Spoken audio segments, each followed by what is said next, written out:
Have you ever wondered why Ramadan holds such a special place in the heart of every Muslim? Ramadan is not just a time of fasting from dawn to dusk, but it's a sacred period of spiritual introspection, self-improvement, and heightened devotion. It's a time when Muslims around the globe unite in a shared practice, creating a global bond of brotherhood and sisterhood. But what makes Ramadan so significant? Well, it's the 9th month of the Islamic lunar calendar, a time when Muslims believe the gates of heaven are open and the gates of hell are closed. This belief imbues the month with a sense of divine mercy and forgiveness, making it a time of great spiritual significance. Moreover, Ramadan is considered the month of the Quran. It was during this sacred month that the Holy Quran, the religious text of Islam, was revealed to Prophet Muhammad. Muslims believe that on a night known as Laylat al-Qadr, or the night of power, the first verses of the Quran were sent down from heaven. This event marks a significant milestone in Islamic history, further enhancing the importance of Ramadan. During Ramadan, Muslims engage in increased prayer and recitation of the Quran, seeking to draw closer to their faith and gain a deeper understanding of their religious text. It's a time of reflection, where Muslims examine their actions, rectify their mistakes, and strive to become better individuals. Additionally, Ramadan is a time for charity and giving. It encourages Muslims to empathize with those less fortunate and to extend a helping hand. This act of giving not only benefits those in need, but also cultivates a spirit of generosity and compassion in the giver. So Ramadan is not just about abstaining from food and drink. It's a comprehensive process of spiritual growth and moral improvement. It's a time when Muslims seek to cleanse their souls, strengthen their relationship with God, and enhance their sense of community and humanity. As we have seen, Ramadan is not just any month. It is a time of deep spiritual reflection and growth for Muslims. So, what exactly does it mean to fast during Ramadan? Well, allow me to shed some light on this. Fasting, or Sawm in Arabic, during the holy month of Ramadan is a mandatory requirement for Muslims around the globe. But it's more than just skipping meals from dawn to dusk. It's a spiritual practice, a pillar of faith, and an exercise in self-discipline and restraint. You see, fasting during Ramadan is one of the 5 pillars of Islam, the fundamental principles that guide the lives of Muslims. It's not simply about abstaining from food and drink during daylight hours, but it's also about refraining from sinful behaviors like gossiping, lying, and showing anger. It's a time to purify the mind and the soul, to practice patience and humility, and to reflect on life's blessings. But fasting isn't just about self-discipline. It's also about empathy and generosity. When we fast, we feel the hunger that many less fortunate people experience on a daily basis. This understanding breeds empathy and encourages us to be more charitable and generous, especially during this holy month. Now, it's important to note that not everyone is required to fast.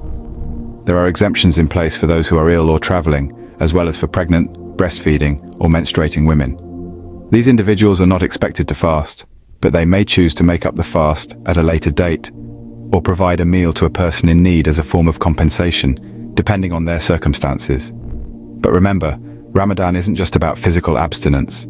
It's a time for spiritual growth and reflection, a time to cleanse the soul and renew the spirit.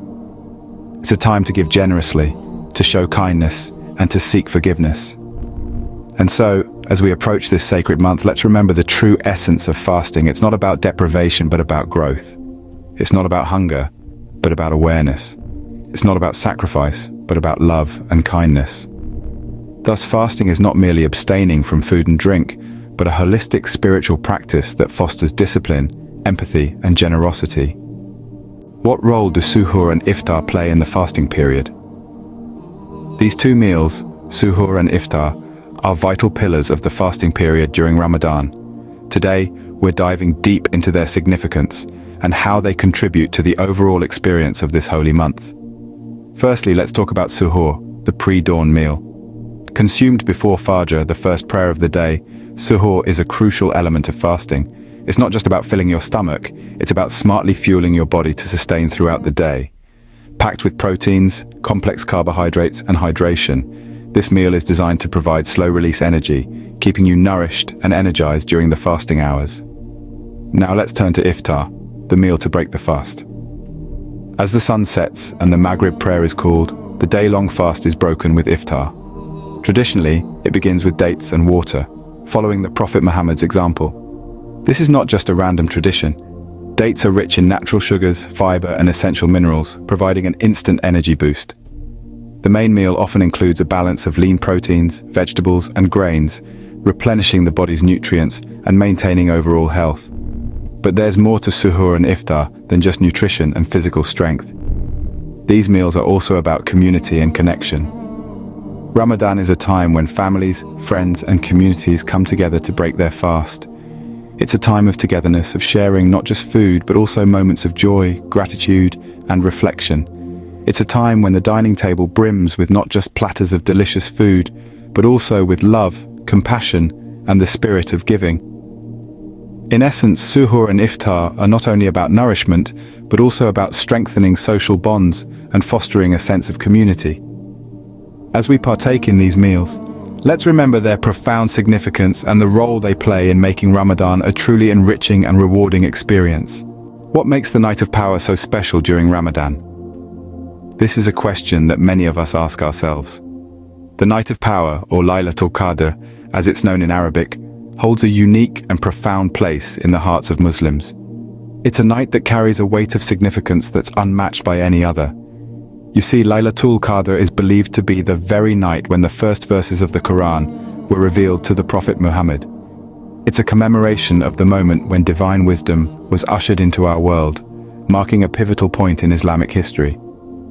But the Night of Power is not just a celebration of the past, it's a potent reminder of the Quran's ongoing spiritual guidance, a testament to its timeless teachings.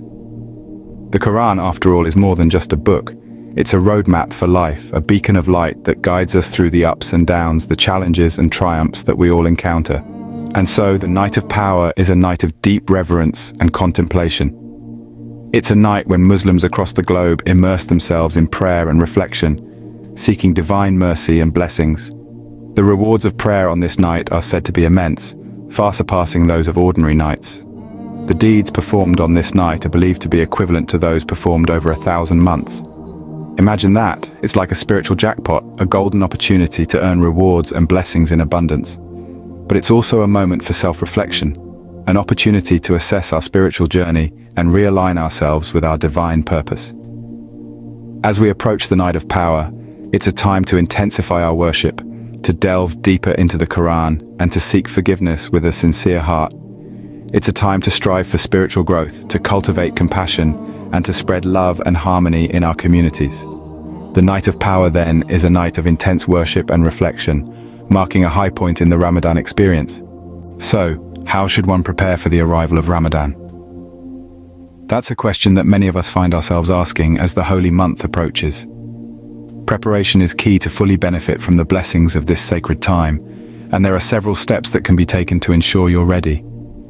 Firstly, adjusting your sleep schedule can be incredibly beneficial. With the early morning suhoor meal and late night iftar, your usual sleeping pattern might be disrupted. Gradually adjusting your sleep schedule in the weeks leading up to Ramadan can help your body adapt to this new routine. Next, planning your meals ahead of time can also be a lifesaver. Consider what you'll need for both suhoor and iftar, and make sure you have all the necessary ingredients.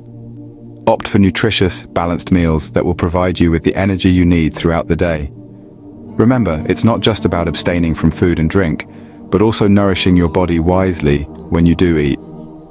Setting spiritual goals is another important aspect of preparing for Ramadan. This could be anything from reading a certain portion of the Quran each day, to committing to additional prayers, or even setting aside time each day for reflection and meditation. These spiritual goals can help you stay focused and make the most of this holy month. Lastly, making arrangements at work or school is essential. Be it adjusting your work schedule or speaking to your teachers about your fasting, it's important to ensure that those around you are aware and understanding of your commitments during Ramadan. As we approach this blessed month, let's remember that preparation is not just about the practical aspects, but also about preparing our hearts and minds. It's about embracing the spirit of generosity, patience, and humility that Ramadan embodies. Remember, preparation is the first step towards a successful and fulfilling Ramadan experience. So let's prepare well and welcome Ramadan with open hearts and minds. Be sure to give a like to the video, and to get more Islamic videos regularly, subscribe to our Islamic channel and press the bell icon next to it.